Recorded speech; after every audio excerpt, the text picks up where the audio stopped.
మరి గౌరవ ముఖ్యమంత్రి రేవంత్ రెడ్డి గారు వారు బండి భగీరథ్ను ఈరోజు చెప్పారు. ఆయన బండి భగీరథ్ను మేము అరెస్ట్ చేశాం అని ఆయన అంటున్నారు. మరొక వైపు బండి సంజయ్ కుమార్ గారు అంటున్నారు, with utmost respect for the law and judiciary today my son Bandi Bhagirath went before Telangana police through our advocates for investigation అని చెప్పి, నేను ఒక బాధ్యతాయుతమైన మరి మంత్రిగా రాజకీయ నాయకుడిగా నా కొడుకును నేనే పోలీసులకు సరెండర్ చేశాను మా అడ్వకేట్ల ద్వారా అని చెప్పి ఆయన చాలా క్లియర్గా ఆయన ట్వీట్ల మీద ట్వీట్లు పెడుతున్నాడు. దాని తర్వాత కూడా నిన్న కూడా బీజేపీ పార్టీ ఆఫీస్కు పోయి బండి సంజయ్ గారు అదే మాట చెప్పిండ్రు.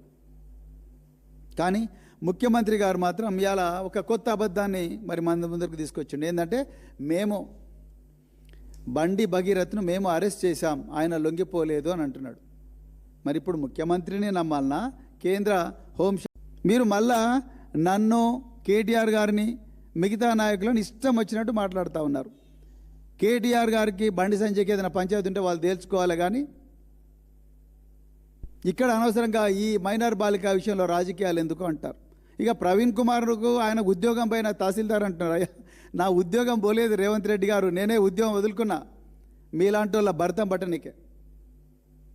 ప్రజాక్షేత్రంలోకి వచ్చింది మీరు చేస్తున్న దుర్మార్గాలు, మీరు ప్రజల పట్ల వ్యవహరిస్తున్న తీరు, ప్రజల మీద చేస్తున్న అన్ని దౌర్జన్యాలు, ప్రజలకు చేస్తున్న అన్యాయం, మహిళలు మైనర్ బాలికలతో సహా ఇలాంటి వాళ్ళను మీ నుండి రక్షించనికే ఇవాళ మళ్ళీ మేము పోలీస్ అవసరం ఎత్తాల్సిన పరిస్థితి వచ్చింది. లేకపోతే రిటైర్ అయిన తర్వాత ఎవరు కూడా మళ్ళీ పోలీసు ఉద్యోగం జోలికి పోవాలని అనుకోరు. రేవంత్ రెడ్డి గారు ప్రశాంతంగా బతకాలనుకుంటారు. అయిపోయింది ఓ 25 సంవత్సరాలు చేసినా చాలనుకుంటారు.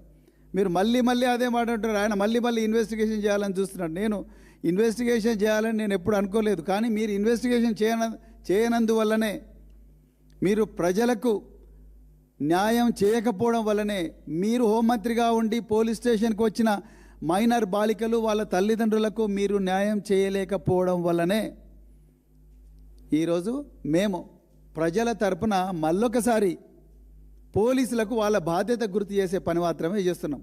అంతే తప్ప మీలాగా అబద్ధాలు చెప్పే పని మేము.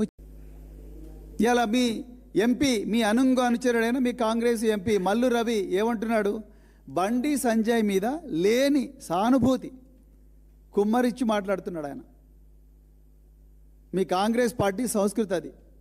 మీ గాంధీ భవన్లో కూర్చొని ఒక మైనర్ బాలికను మల్టిపుల్ టైమ్స్ అత్యాచారం చేసిన ఒక దుండగుడికి సానుభూతిగా ఈరోజు మీ నాగర్ కర్నూలు ఎంపీ మల్లు రవి గారు మాట్లాడుతూ ఉన్నారు. ఇది మీ సంస్కృతి, మీరు రాజకీయం చేస్తున్నారు. పైడి రాకేష్ రెడ్డి ఆర్మూరు ఎమ్మెల్యే, ఆయన ఇది ఈ మైనర్ బాలిక మీద అత్యాచారం అనే విషయం కానీ, లేకపోతే ఈ పోక్సో కేసు వ్యవహారం కానీ, ఇదంతా కూడా బాబా మరదళ్ళ లాంటి సంబంధం అని చెప్పేసి పైడి రాకేష్ రెడ్డి గారు అంటున్నారు. ఇది మీ సంస్కృతి, ఇది మీరు నేర్చుకున్న సంస్కృతి, మీకుండే అలవాట్లు, మీకుండే సభ్యత, మీకుండే సంస్కారం, మహిళలు చిన్నారి పిల్లల పట్ల మీకుండే గౌరవం, మీ చులకన భావం మీరు మాట్లాడే మాటల్లోనే తెలుస్తున్నది. బీఆర్ఎస్ నాయకులు ఎవ్వరు కూడా నోరు జారలేదు. బీఆర్ఎస్ నాయకులు ఈ మైనర్ బాలిక కోసం రాత్రనక పగలనక ప్రతి గ్రామంలో, ప్రతి నియోజకవర్గంలో కూడా రోడ్డెక్కి ఎర్రటి ఎండలు కూడా పోరాడుతూ ఉన్నారు. ఒక్కరోజైనా మీ బీజేపీ మహిళా నాయకురాలు మాట్లాడినరా? ఒక్కరోజైనా మీ కాంగ్రెసు నాయకులు రోడ్డెక్కినరా వీళ్లకు న్యాయం జరగాలని? మీ గాంధీ భవన్ బీజేపీ ఆఫీస్ ఎదురుగానే ఉంటుంది కదా. ఒక్కరోజైనా మీ యూత్ కాంగ్రెస్ వాళ్ళు కానీ, మీ మహిళా కాంగ్రెస్ వాళ్ళు కానీ అక్కడ రోజు దందలు చేసి దళారీ పని చేసే మీ నాయకులందరూ కూడా గాంధీ భవన్ నుంచి రోడ్డు దాటి బీజేపీ ఆఫీస్ పోయిండ్రా రేవంత్ రెడ్డి గారు? మీకు మా గురించి మాట్లాడే అర్హత ఒక్క నిమిషం కూడా లేదని ఈ సందర్భంగా నేను చెప్తా ఉన్నా.